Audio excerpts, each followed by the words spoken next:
नमस्ते दोस्तों, आप देख रहे हैं एकलव्य संदेश न्यूज़ चैनल। मैं हूँ अनिल कश्यप। इस समय हम लोग की उपस्थिति सपा कार्यालय बलिया में है और यहाँ से बलिया के जो प्रत्याशी थे सनातन पांडे जी जीत चुके हैं। लगभग 30,000 अधिक वोटों से, भारी मतों से जीते हैं और यहाँ पे तमाम कार्यकर्ताओं में जश्न की एक माहौल है। तमाम कार्यकर्ता गुलाल के साथ खुशियाँ मना रहे हैं। सभी का एक खुशी सेलिब्रेट करने का अलग अलग अंदाज होता है। देखिए, हम लोग के ऊपर भी गुलाल कार्यकर्ता जश्न में डाल भी दिए और अल्लाह के मना करने के बाद। और यहाँ पे तमाम नेतागण हैं, उनसे बात करने का मैं प्रयास करूंगा। आइए सर, सबसे पहले एकलव्य संदेश में आपका स्वागत है। धन्यवाद। मैं सुनील सर्राफ, राष्ट्रीय सचिव अखिल भारतीय स्वर्णकार संघ। देखिए, यह चुनाव तो हम लोग पहले से ही, ये फर्स्ट डे से ही कह के चल रहे थे कि ये चुनाव हम लोग जीत रहे हैं। और पहले दिन ही जब सनातन पांडे जी का यहाँ से टिकट फाइनल हुआ था, उसी दिन यह चुनाव हम लोग जीत चुके थे। यह मैंने कई मीडिया वालों को भी बताया था। और जहाँ तक लड़ाई की बात थी, तो जब जनता लड़ने लगती है तो लड़ाई रह नहीं जाती है। और मैं बलिया की ही बात नहीं करूँगा, बल्कि पूरे उत्तर प्रदेश से लेकर पूरे भारतवर्ष में आप देख रहे हैं कि जनता अपनी लड़ाई लड़ रही थी। और कहीं न कहीं एक तानाशाही शासक का यह अंत हुआ है, इस चीज़ को आप मान के चलिए। क्योंकि एक तानाशाही शासक जो केवल विपक्ष की नीतियों को केवल गलत ठहराता रहा है और अपनी चीज़ों को उसने कभी सही नहीं बताया। आप लोगों ने देखा होगा मीडिया और चैनलों के माध्यम से कि उन्होंने अपने 10 साल के कार्यकाल को कभी कुछ नहीं बताया कि मैंने ये किया, मैंने वो किया।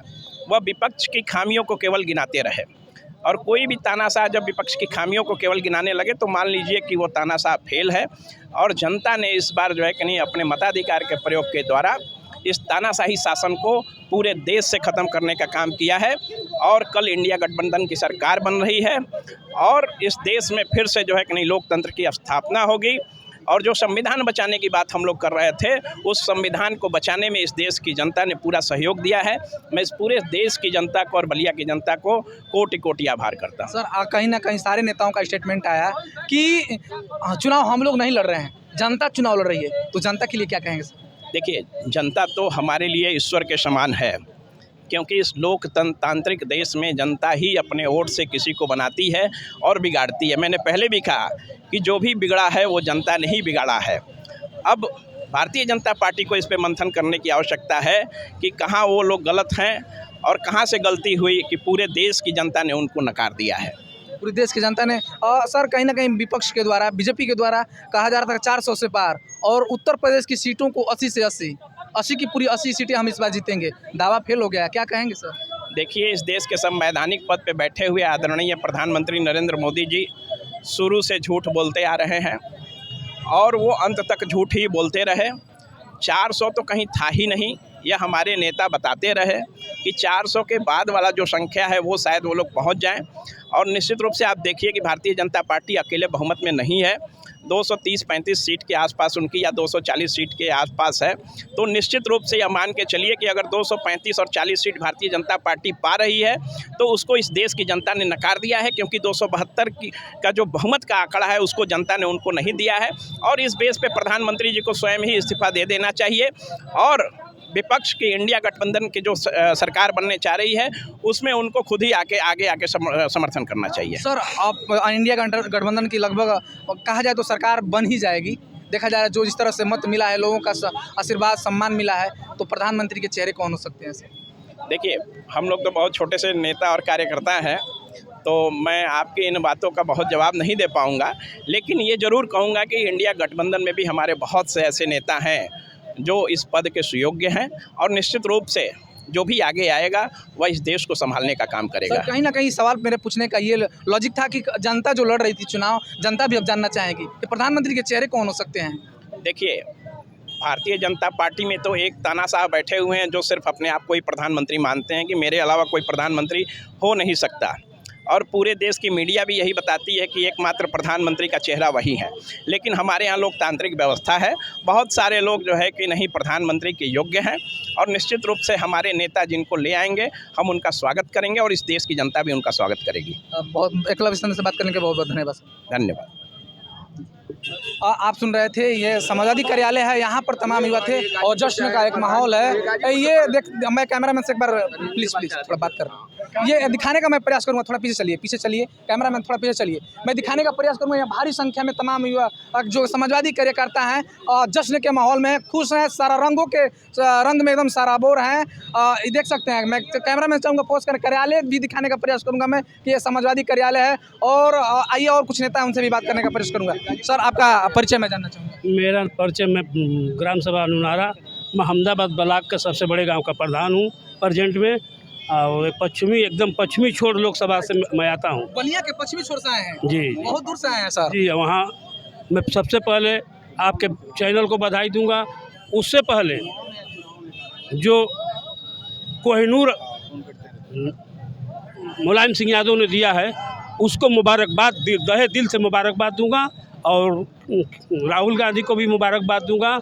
ये मैं बता दूं कि हम लोग 2 आदमी नहीं 40 लोग आए हैं और 40 जानना चाहूँगा कि आप 40 लाठी लेकर इस बार आए हैं। 40 लाठी लेकर के आए हैं। हैं तो 40 लाठी की क्या जरूरत है? ये क्या गिला में हमारे सनातन पांडे को मार कर हराया गया था। अगर कुछ भी होता तो ये शेर बुड्ढा शेर कूद कर दिया जाता। सनातन पांडे जी से पहले बोले थे, शुरुआती चुनाव में ही बोले थे कि इस बार अगर उस तरह की पिछले बार की तरह घटना होती है तो या तो मेरे क्लास जाएगी या तो एसडीएम की क्लास जाएगी।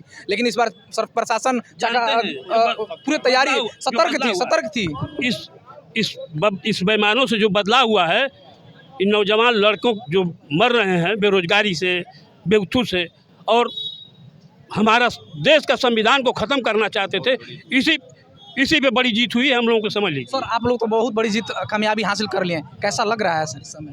सरकार कल सरकार बनाएंगे हम लोग, इंडिया गठबंधन की सरकार बनेगी। पुनः जीवन मिला है, ऐसा प्रतीत हो रहा है।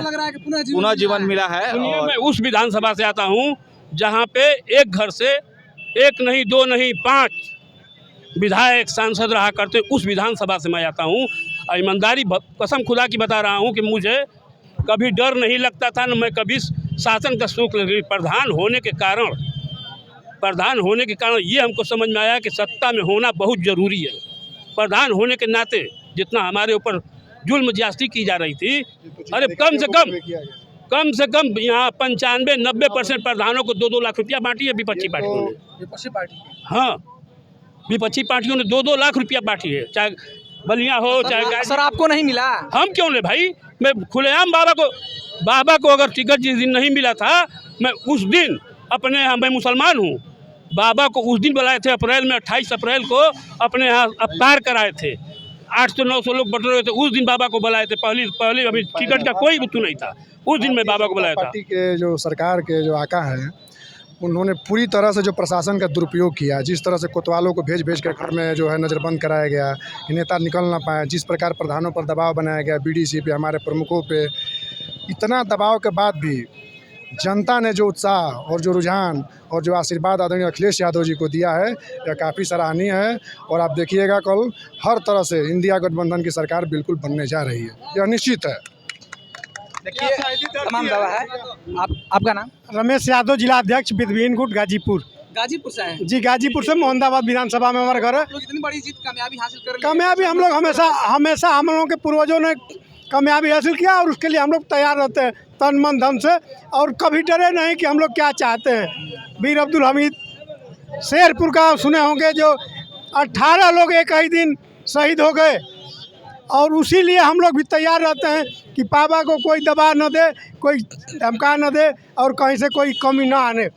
इसी के साथ मैं सबका धन्यवाद देता हूं कि आप लोग भी इसी तरह से बने रहें। आप देखिए, तमाम इस बार तैयारियां सपा की तरफ से की हुई थी कि पिछले बार की तरह से धमकाया जाए, डराया न जाए और ज़बरदस्ती इस बार इनको हराया न जाए। तब तक के लिए जय हिंद, जय भारत।